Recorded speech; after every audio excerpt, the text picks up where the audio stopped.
everybody, welcome back to the podcast, the project investigation collaboration with your host, founder of the Veritas Project, Robert Curtis. Hello. And myself, investigator Todd Boyer. And welcome to the podcast. We'd like to welcome all our viewers in Vietnam and the Philippines and Japan. Now we're coming big in Japan. So we're up over 2,000 followers as of this weekend.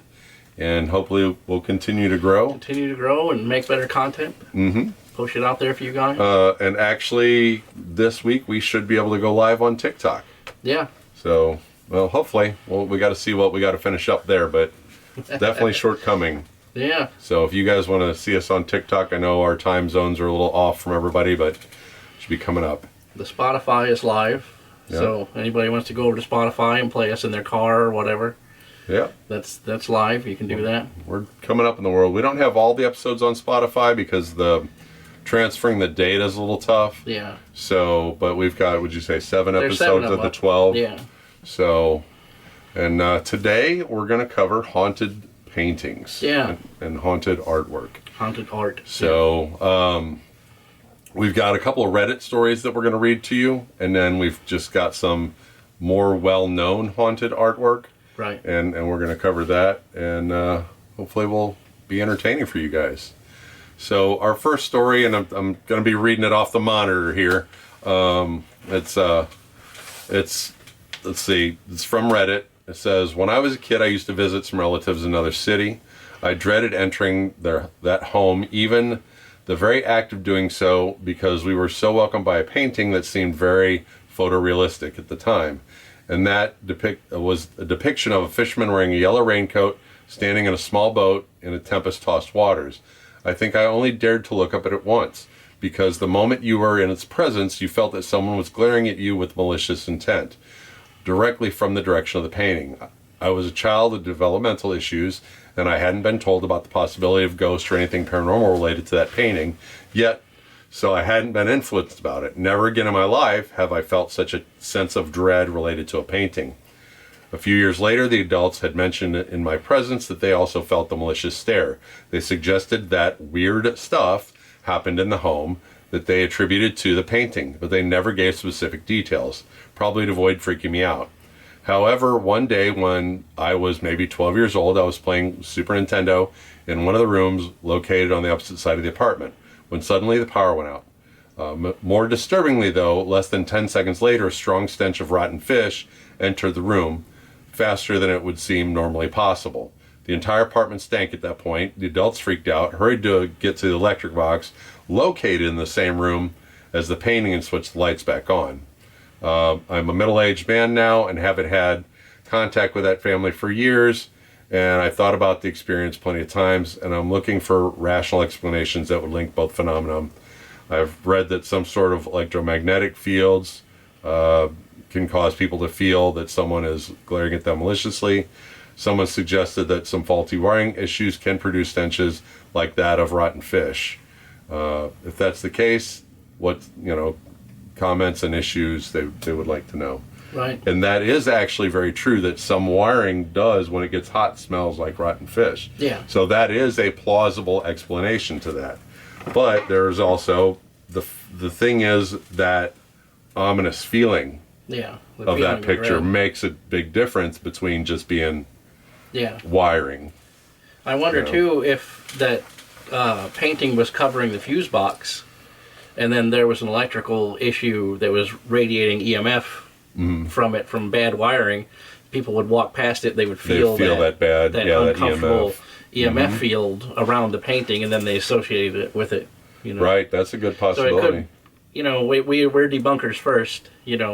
We're definitely investigators. So that's one of the first things I would check. I would take my industrial EMF meter and see what kind of EMFs that panel's giving off. Right. And then before you break out the K2 and look for little bitty EMFs, you want to see the big picture, Right, because that goes back to the story of the wife or the lady and her daughter were having issues in their house, and they had us come and investigate, and her whole basement was filled with EMFs. Yeah. And it was causing them to have nightmares and hear things. Hallucinations and see things. even. Yeah. Yeah. There's a lot of stuff like you see these houses they're building under these power lines and stuff all the time now. And it's like, you couldn't pay me to live there. Yeah, that would just be so horrible to your personal electromagnetic field that, that's the you would have first health thing. issues. The first thing that I do on an investigation is a site survey. Yeah. And I always look around outside for leaky transformers, Yep. high tension power lines, airports that have the radar dishes, near people. Sometimes people don't realize they live next to an airport that has a radar dish, Right. And they're in the scope sweep, yeah, of it. yep. So every so often they're getting blasted with magnetism from that radar dish. Yeah.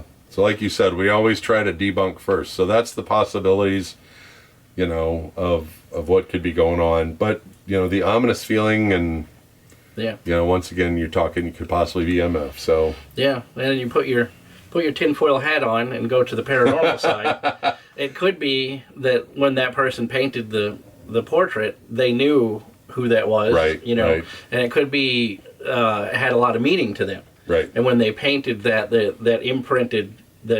emotion imprinted into that artwork, Yep. and then now you're feeling a part of that connection from the artist who painted. Maybe it was a relative of theirs that died, drowned, maybe. Or maybe something saw the painting and attached itself because it maybe felt that was part of its life.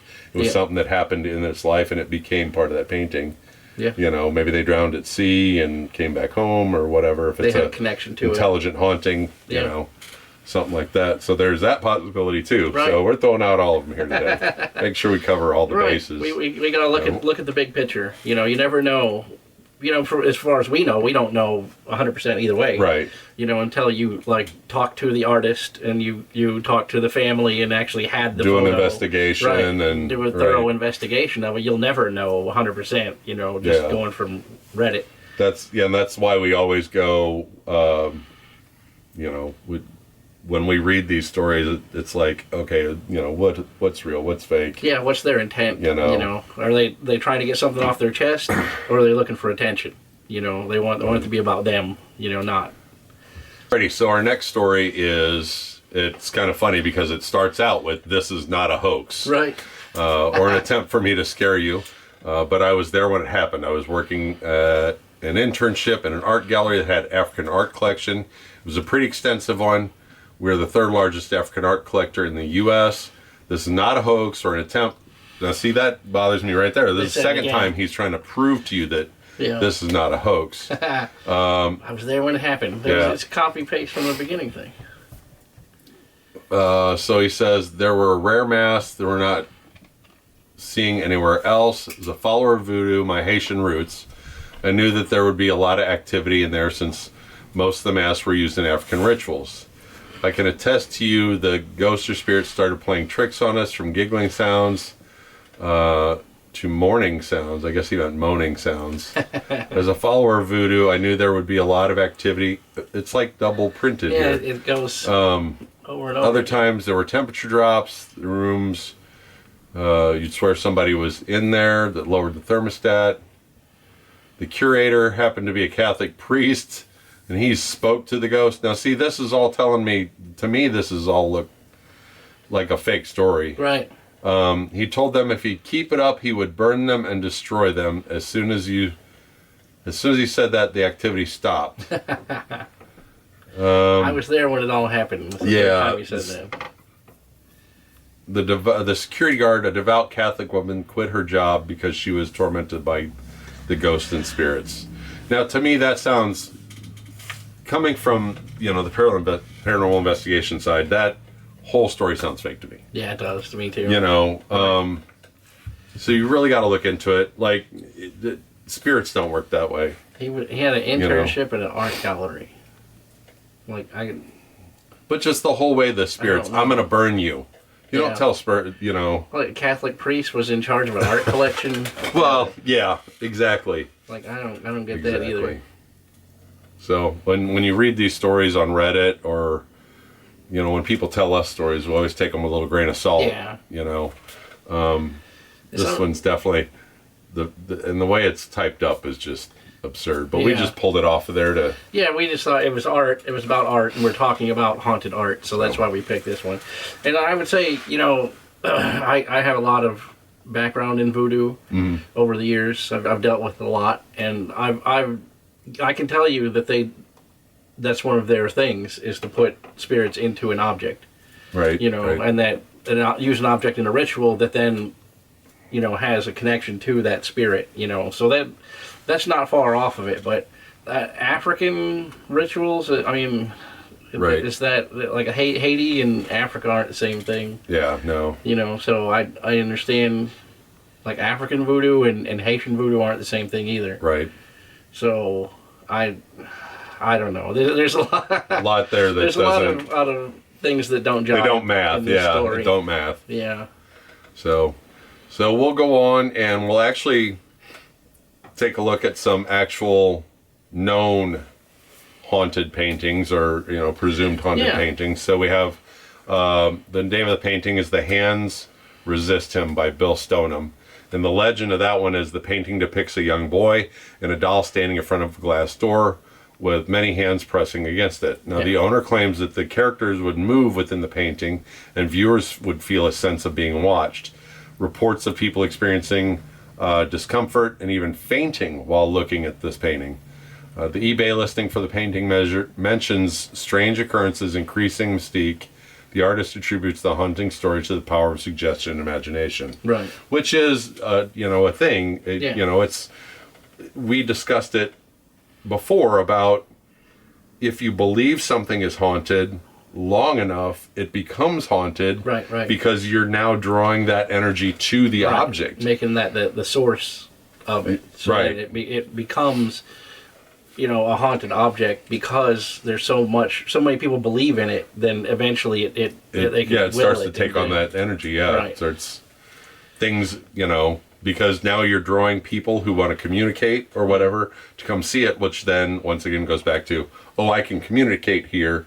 I'm going to come visit here. Right. Exactly. So you can turn it. It may not have originally been haunted, but maybe now it actually is. Right. So, so our next painting is "The Girl in the Haunted Mirror," and that's an unknown artist. Right. The painting is said to contain the spirit of a young girl who died tragically. Viewers claim to see the girl's eyes following them and even witness apparitions in the mirror. Some believe the artist used deceased person's ashes in the painting to capture their spirit. Haunting stories are often shared by those who claim to have experienced paranormal phenomenon. Skeptics argue that such tales are merely attempts to increase the painting's value and popularity, which is a good possibility too. Exactly. So, as far as the eyes following, any very well painted painting, you'll get that. Yeah. It's an optical illusion. Yeah. If they painted so that the eyes are looking like they would be looking directly Right. at you as the painter, then wherever you move, it's always going to be looking that way because it's only 2 dimensions. Right. So that's a very, very common phenomenon. Yeah. Is the eyes following you throughout the room. And as far as using someone's ashes, you're not capturing their soul No. in their ashes. Right. So, I mean, otherwise there'd be trapped souls all over because I know people do Right. different things with their ashes. That's like the inventor of disc golf. There's a little tiny bit of his ashes. They made a special running of disc golf discs, but they have a little bit of his ashes in them. So every one of the discs has a few particles of his ashes in it. Yeah. So kind of a. If that were true, then my shoes would be one of the most haunted artifacts. Right. 'Cause That's great. There's probably cremains from about 2,000 people in my shoes. We actually had the discussion. I had a discussion with someone just the other night. They were like, the family was like, "Do you want a piece of Dad? Do you want?" And they're like, they thought, "Well, what am I getting? Am I getting fingers? Am I getting what? What they got all the ashes?" People I'm always like it all say goes that. together. Right. Yeah, it's blended and Yeah. the processor grinds it all up. So, yeah, but I hear that all the time. And people are like, "Well, what if I got the butt ashes?" Like I think your dad would be happy if you were carrying around his butt ashes. Honestly. Oh, Dad, I love you. You're hugging his butt. All right, so out of this rabbit hole, back to so we have The Scream. The Scream by Edvard Munch. The painting Everybody knows that one. Yeah. The painting is thought to embody the artist's anxiety and despair, influencing viewers. Several thefts of the painting have occurred, adding to its mysterious aura. Reports of people feeling overwhelming emotions of fear, sadness while looking at the painting. Some claim to hear the sound of a scream or feel a chilling presence in its vicinity. Psychologists attribute the strong reactions to the painting's expressive power and psychological impact. Imagine Home Alone. Yeah. I mean, that literally is the painting. I mean, yeah. I actually have a personal story about that. I had, in the 90s, I had an inflatable, The Scream, you know, a little inflatable man, thing, yeah. And I woke up one night and was screaming in my sleep, I guess, and then my neighbor came over beating on the door like, hey, what's going on in there? Wow. And in my dream, it had glowing red eyes and was like tormenting me. And I woke up, pulled the plug on it, rolled it up and stuck it in the drawer. Yep, I'm done. Thank you. Never looked at it again. Good. I was like, I don't need it. Because you don't know, like, in that state when you're sleeping, you know, you Right. can roll over and open your eyes just a little bit and then go back to sleep. And then now the image of that thing is in your dream. Yep. And even though it's not a haunted artifact per se, you still have a nightmare about it and think that it's a haunted thing because in that second that you saw it and went back to sleep, now it's in your dream tormenting you, you know. So. Thing with dreams that I find very crazy, we always go down the rabbit holes, is that everyone in your dream is someone you've seen. Yeah, you can't dream of new people. Yeah, your brain doesn't make up new people. Right. But it could be someone that you passed in the grocery store Right. and saw for a fraction of a second. Right. But yet your brain saw everything. Mm-hmm. And now you've put them in your dream and it's like, wow. You know? Right. Yeah, So- I've had dreams like that where somebody I'll be doing something silly in a dream and somebody will give me like this profound, you know, Right. revelation or whatever, and it was just like you say, it was somebody who was sitting next to me at a traffic light or something Right. like that, and they're like, hey, I want to tell you this, and you're like, why is my brain picking that dummy to project on, you know? And with dreaming, it blows my mind because, you know, people talk about how vivid dreams are and stuff like that, and I go through a REM cycle before I wake up in the morning. Right. Like right at the time that I get up, and I never remember my dreams, but I know that's the time I dream deep, that I'm in a deep sleep. Yeah. But I have dreams that I dreamt years ago and remember them vividly still. You know, that some dreams are so real that, you know, Oh yeah. that they're So now a memory, a profound. part of your brain, you know, they're in there. Yeah. It's so Oh, yeah, amazing. I do too. Yeah. Just, Weird. once again, what I say the other day, we know 1/1,000,000 of 1/10 of 1% of how everything works. Yeah. Just ridiculous. Doggone Matrix. Yeah. Yeah, you can go down that rabbit hole of the Matrix and the, what do they call that? I can't think of what it is. It's like the 3D reality. Yeah. You know, we're talking about quantum entanglement and all that. It's just you could take months reading all of that stuff and have more questions than you started with. All right. So the next one is the portrait of Bernardo Bernardo de Galvez. However you want to do it. Galvez. Yeah.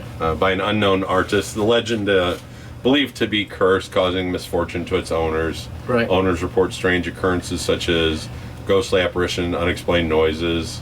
Some claim that the eyes of the subject follow again. Such that people should know this. That's Right. a common one. Yeah. You know. Let's see. The history is shrouded in mystery, adding to the supernatural qualities. You know. Desire. People say it's, you know, superstition and desire for Sensationalism. That's yeah. one of the things that you see over and over again with haunted paintings is that people are trying to claim it's haunted because those paintings sell for a lot of money. Right. Like there was a portrait of a kid from England. It was a child painting. It was like the sad child or whatever, and it was a mass-produced artwork. Right. You know, like in the 50s or whatever, in 60s in England. But this one copy of that painting, this house completely burned down, and the painting was found untouched in the middle of the rubble. And it became like a folk tale of all this stuff, you know, how horrible this painting survived this house, and because of the cursed painting, the house burned down and everything. But then, and it's stories like that, it makes that artwork, which was trash when you bought it, like at a thrift store or whatever. Now it sells for tens of thousands, hundreds of thousands of dollars. Creates a provenance to the painting. Right, because it has the story behind it, whereas like the true story could be that somebody saw this house burn down and like, hey, I got this ugly painting I want to get rid of. And they just chucked it into the ashes of this burned up house. Or it just landed in a spot where, insulation laid on top of it and it just didn't burn. Yeah. Just, When the fire department came and sprayed it down, they blew the insulation off of it, and now there's this clean painting sitting there in the middle of the burned up house, Yeah. So the haunted Seascape, another unknown artist.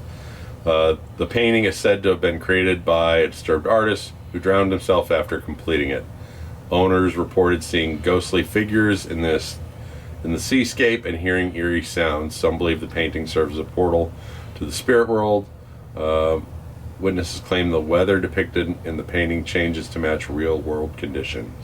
That's a hard one to believe. I've seen paintings that are like that before, where this one was in a tavern in San Diego, and it was like an overcast day in the painting, but the sunlight, the way it was painted with like silver paint. So when the sunlight hit it, it would look like a sunny overcast day, and when it was gloomy outside, it looked like a gloomy day in the painting. It was a technique that they used back then. Yeah, so there you go. That could be a very good explanation for that one. And the lady who owned the bar used to love to tell people that, that's a haunted painting. Do you know that? Because look, it's sunny outside. It's a sunny day in the painting. You come back on a stormy day, and it's stormy in the painting.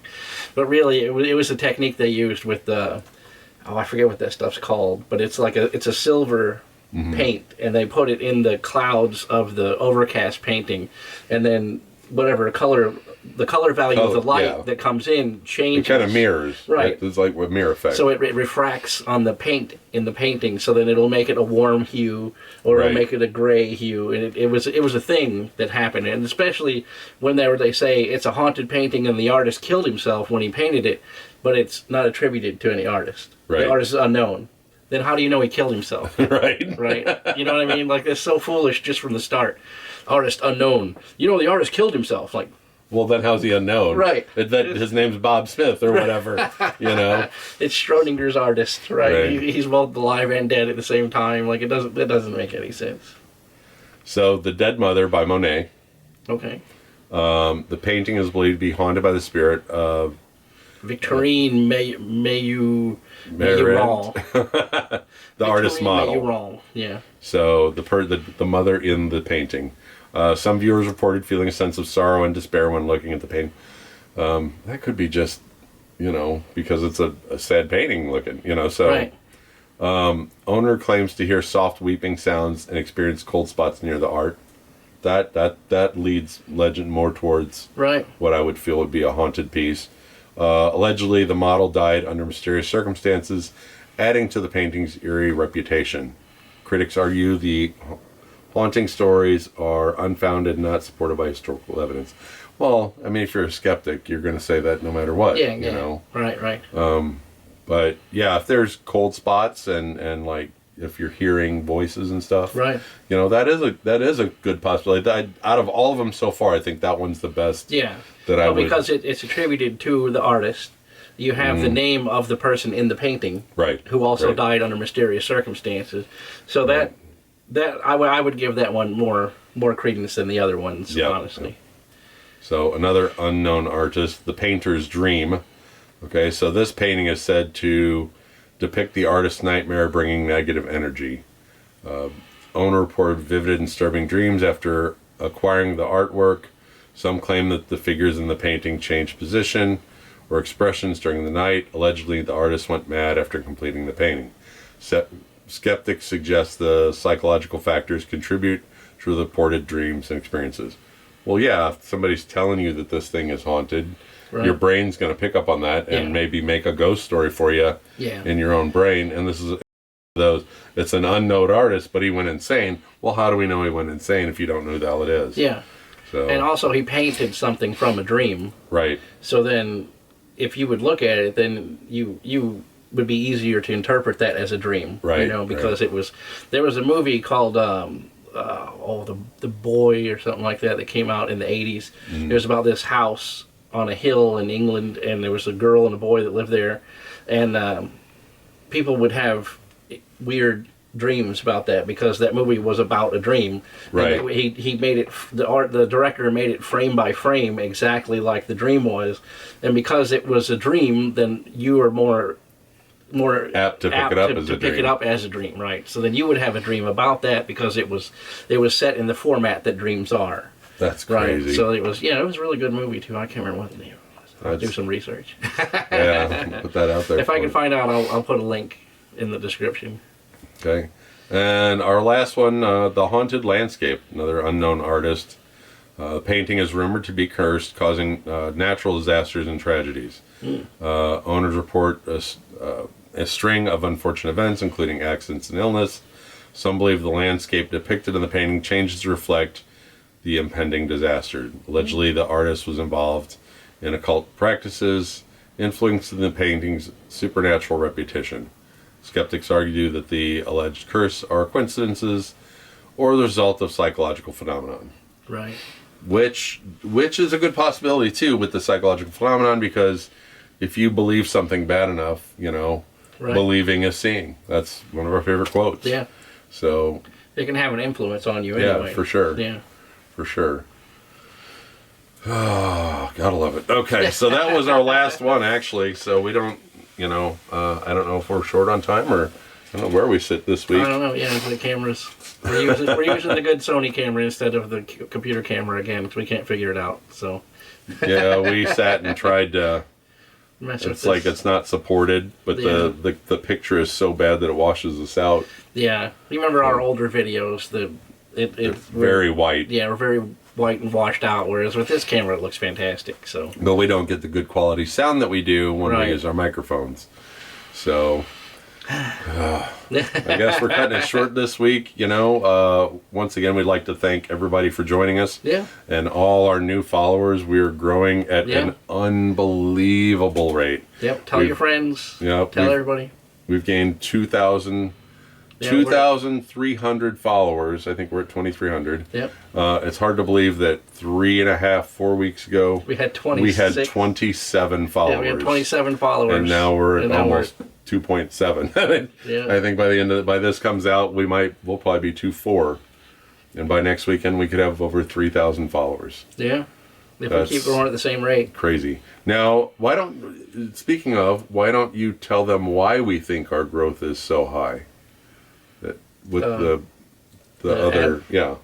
With the Google ads? Or? Well, no, the Veritas and Project Veritas. Yeah, the conservative investigative group, the Project Veritas, and I have had a feud for a long time now, where they've wanted me to give up my trademark so that they could squat on my website. Mm-hmm. And finally, James O'Keefe left Project Veritas and started his own thing, the OMG or whatever it's called now. So finally, we're starting to get traction in our own searches because we're not being overshadowed by the Project Veritas people. Right, because when you pulled up the Veritas Project, it would not pull us up. Right, even if you search directly for us. Directly for the Veritas Project, Project Veritas would override us. Right. So now that they're going away, you can search us directly and find us. And we show up on the first page of our own search results now. So that's fantastic. Yay. Right, finally. Finally. Right. We're not being stepped on. Yeah. And everybody told me, like, why don't you just change the name? Like, I refuse. Yeah. I've had the name The Veritas Project since the 90s. I've had it trademarked. Like, I own the websites. Like, I'm not going to give it up just because these guys come along and want to overshadow me. Like, I'm not doing it.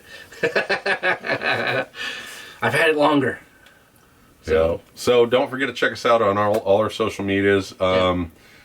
Once we figure out what we need to do to go live on TikTok, we will both make a TikTok and put it out there, and I'm sure you'll make a reel for here and put it out there, and we'll set a date, a time, and a time zone, and we'll let you know when we're going live. You can come in, you ask us questions. We'll be glad to answer any questions you guys have about the paranormal. Right. And then, of course, check us out on the other socials, Facebook, Insta, If you have a ghost story or something that you want us to talk about, investigate, something that happened and you want more information about it, send an email to therealveritassproject@gmail.com. Well, if you stick to the end of the credits, both our emails are at the end. So shoot us an email, and we would gladly love to talk about your stories. Right. 100%. Anything that you heard of and you want further information on, we're nothing. We're like a walking encyclopedia of paranormal stuff. Yeah, so. and we'll gladly do research and look into stuff for you. If we don't know, we'll find out. Yep, for sure. Yeah. Let's see. Like, subscribe. Ring the bell. All that stuff they say. Well, they say smash the like button. That's what they always say. Right. I think that's going to cover it for this week. And once again, we thank you, and we thank Vietnam, Philippines, Japan for really picking us up. Yeah. And it's amazing. We hope you guys continue to enjoy the content that we bring you. And don't forget to stay curious and find the truth. And we'll catch you next time. Thanks for watching, everybody. Have a good day.